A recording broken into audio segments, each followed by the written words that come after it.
တဲ့ခုနကကျွန်တော်သုံးပြီးရိုက်ခဲ့တဲ့ဖုန်းကတော့ Oppo ကအသစ်ဈေးကွက်ထဲကိုပို့လိုက်တဲ့ Reno 15 Pro Max ဆိုတဲ့ဖုန်းလေးပေါ့နော်ဒီဖုန်းကိုကျွန်တော်ခီးသွားတော့ယူသွားပြီးတော့ကင်မရာတွေကိုကောင်းကောင်းစမ်းကြည့်ထားတယ်ကျွန်တော်ရဲ့ vlog video တွေတော်တော်များများကိုလည်းဒီဖုန်းလေးနဲ့ပဲကျွန်တော်ရိုက်ခဲ့တာဆိုတော့ဒီဖုန်းကဘာတွေကောင်းမလဲဘာတွေသုံးလို့ရမလဲဆိုတာကိုဆက်ပြီးတော့ပြပြပေးသွားမယ်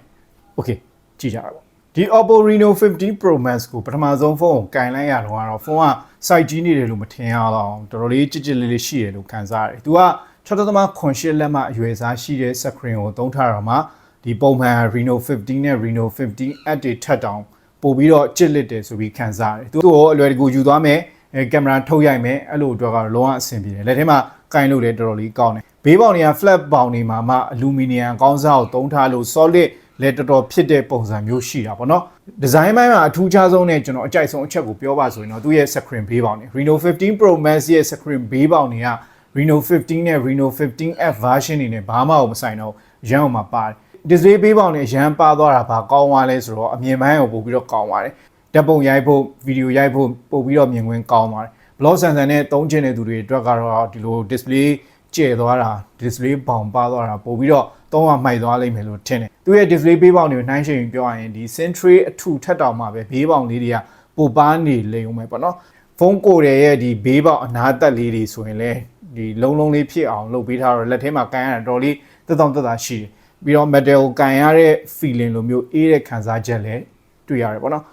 ်ဖုန်းရဲ့အနောက်ဘက်ကဒီကင်မရာဒီဇိုင်းကိုကြည့်ရင်လည်း Reno 15 နဲ့ Reno 15 version တွေနဲ့ဟိုအရန်ကိုမှဆင်တယ်လို့ထင်ရလိမ့်မှာပေါ့နော်ဒါပေမဲ့လို့သူကတော့ကင်မရာအဝိုင်းတွေကပို့ပြီးတော့ကြီးသွားပြီးတော့မှကင်မရာကောင်းတဲ့ဖုန်းလုံးပုံပို့ပြီးတော့ပေါက်စီတာပေါ့နော်အရောင်ပိုင်းနဲ့ပတ်သက်လို့ကတော့ Pro Max မှာကရွေးချယ်စရာအရောင်2မျိုးရှိတယ်Aura Go ရဲ့ Dash Brown ရဲ့ဆိုပြီးတော့2မျိုးရွေးလို့ရမယ်ဖုန်းရဲ့ကိုယ်တွေတိစောက်ထားတဲ့ပုံကတကယ်ခိုင်ခန့်ပြီးတော့မှ flash အဆင့်ရှိတဲ့ဖုန်းလုံးကိုကန်ရသလိုမျိုးခံစားချက်ကိုပေးနိုင်တာတော့တကယ်အမှန်ပဲ Oppo Reno 15 Pro Max မှာအဓိကအကျဆုံးသုံးပြတာကင်မရာပိုင်းပဲသူရဲ့ main ကင်မရာက200 megapixel ultra clear ဖြစ်ပြီးတော့မှကျန်တဲ့ဒီကင်မရာတွေက ultra wide ရဲ့ telephoto နဲ့ selfie ကင်မရာတွေကလည်း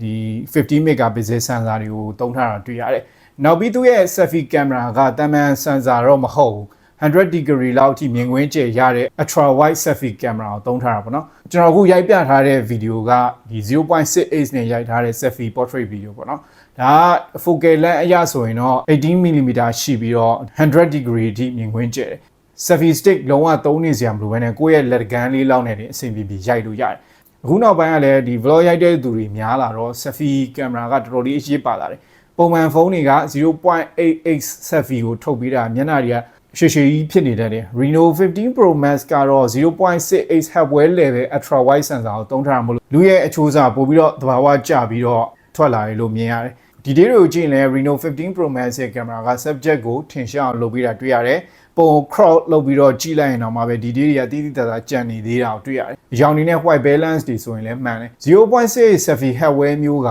ဒီ flagship ဖုန်းတွေမှာတော့တွေ့ရလိမ့်မရှိဘူးသူရဲ့ selfie က 0.68 အပြင် tutorial video လိုမျိုးတွေလုပ်ချင်တဲ့သူတွေဆိုရင်လည်း 1:8 2:8 ဆိုပြီးတော့ zone စနစ်တွေလည်းသုံးလို့ရသေးတယ် group selfie ကလည်းမြင်ကွင်းကျယ်တော့လူတွေအကုန်လုံးဝင်အောင်လည်းရိုက်လို့ရတယ်ကင်မရာတွေအကုန်လုံးကတော့ 4K 60 frame per second HDR video အပြင်မှာပဲ ultra steady စနစ်ကိုပါ support လုပ်ထားတော့လှုပ်ရှားနေတဲ့ video တွေကို smooth ဖြစ်နဲ့ရိုက်လို့ရတယ်ရိုက်ကြည့်တာတော့ video တွေကအေးစိမ့်ငြိမ်တယ်200 megapixel ultra clear camera မှာသုံးထားတဲ့ sensor ကHP2 sensor မလို့ဓာတ်ပုံတွေက flash အဆင့် detail တွေရတယ်ပြီးတော့ video ရိုက်လို့ zoom ဆွဲပြီးတော့ panning လုပ်ရင်လည်းဒီ optical image stabilizer ကတော်တော်ငြိမ်ငြိမ်လေးနဲ့အလုပ်လုပ်ပြီးတာမြင်ရတယ် telephoto camera တွေဆိုရင်လည်း 3.58 optical zoom ရဲ့ AI စနစ်ရဲ့ပေါင်းပြီးတော့ 128 အထိဆွဲရိုက်လို့ရတယ်ဓာတ်ပုံ quality တွေကလည်းမဆိုးဘူး28လောက်အထိကတော့ပုံကောင်းတွေထွက်တယ်128လောက်ရောက်တယ်ဆိုရင်တော့ဘာကိုရိုက်ထားလဲဆိုတာတိလောက်တဲ့ရေသွေးမျိုးထုတ်ပေးနိုင်တာတော့တွေ့ရတယ်ပြောရင်တော့ flash အဆင့် zone စွမ်းဆောင်ရင်ဆိုပေမဲ့လို့ flash အဆင့်ရောက်ဖို့အတွက်ကိုနည်းနည်းလေးတော့လိုသေးတယ် 3.58 telephoto wide portrait ဆိုရင်ပုံတွေတော်တော်လေးကောင်းတယ် 1:8 2:8 3.58 ဆိုပြီးတော့ရွေးရိုက်လို့ရတာမှာသူရဲ့ထုတ်ပေးတဲ့ quality တွေကဒီ pro look ပြည့်ရတယ်ပေါ့နော် portrait photography မှာဆိုရင်အပြစ်ပြောစရာတော်တော်လေးကိုနည်းတယ် Oppo Reno 50 Pro Max ရဲ့50 megapixel ultra wide camera က main camera ဒန်းတူနီးပါးလောက်ထိကောင်းတယ်ကျွန်တော်ရိုက်ကြည့်ခဲ့တဲ့ရှူကင်းပုံတွေဆိုရင်မြင်ကွင်းရဲ့ဘေးပတ်ပတ်လေအနားဆုံးလေးတွေကို distortion မရှိအောင်လို့ကောင်းလေးထိမ့်ပေးနိုင်ပြီးတော့ပို့ပြီးတော့သဘာဝကျတဲ့ပုံတွေထုတ်ပေးတာတွေ့ရတယ်ဗီဒီယိုဆိုရင်လည်းဒီ50 megapixel ultra wide က 4K 60 frame per second HDR ဗီဒီယိုတွေကိုအပြည့်အဝ support ပေးတယ် Ultra Steady ဗီဒီယိုလည်းရတာဆိုတော့မြင်ကွင်းကြဲကြဲနဲ့ smooth ဖြစ်တဲ့ဗီဒီယိုတွေကိုရိုက်လို့ရတ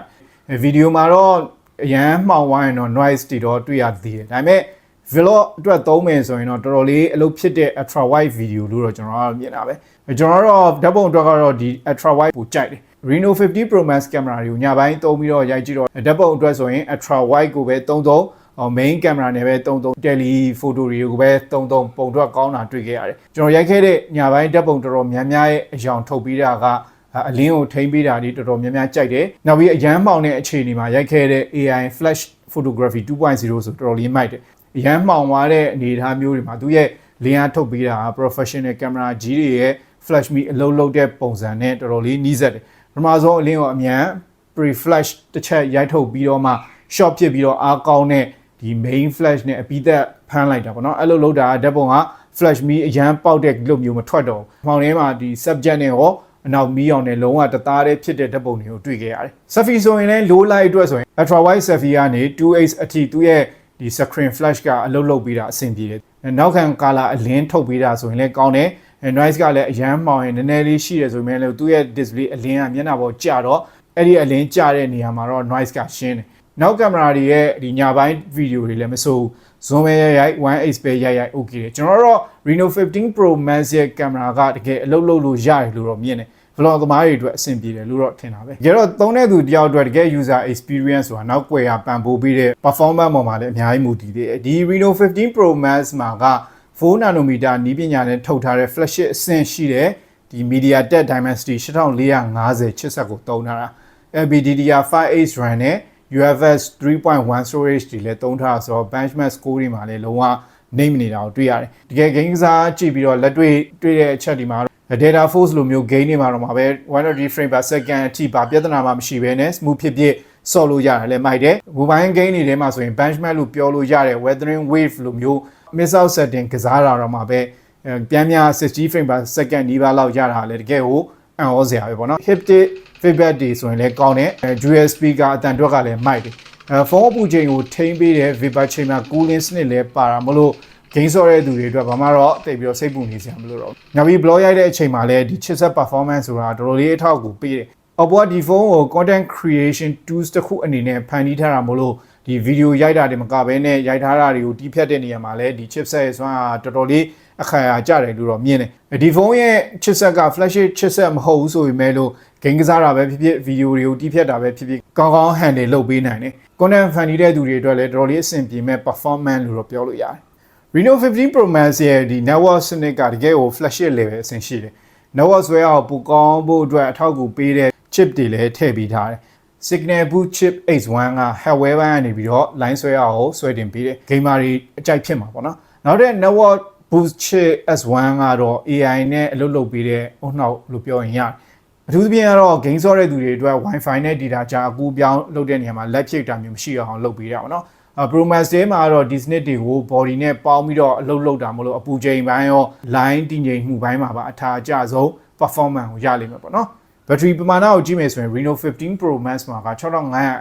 အထိပါတယ်။ဖုန်းကိုရဲ့အရွယ်စားပိုကြီးလာလို့ battery အတွက်နေရာပိုရလာတာတော့ Oppo ကအကောင်းဆုံးအသုံးချထားတာလို့တော့မြင်တယ်။အသွင်းစနစ်အပိုင်းလည်းတော်တော်ဆုံးတယ်။ဂျိုးနဲ့အသွင်းမယ်ဆိုရင် 18W Super Full Flat Charge ကိုသုံးလို့ရမယ်။ဂျိုးမဲ့အသွင်းမယ်ဆိုရင် 15W wireless charger ကို support ပေးထားတယ်။ဆိုတော့ပြောခဲ့တာတွေပြန်ပြီးတော့ချော့ရမယ်ဆိုရင် Reno 15 Pro Max ကတော့ကင်မရာအတွက်ပဲသုံး vlog အတွက်ပဲသုံးအဆင်ပြေမဲ့ဖုန်းလို့မြင်တယ်။ performance အတွက်ကိုဦးစားပေးခြင်းတဲ့သူတွေအတွက်လည်း smooth ဖြစ်နဲ့သုံးလို့ရမယ်။အခုတော့ရှိတယ် Apple mid range ရဲ့ Pro Max ဖြစ်တာမို့လို့ flagship ဖုန်းတွေကိုမှီအောင်ဆိုတာတော့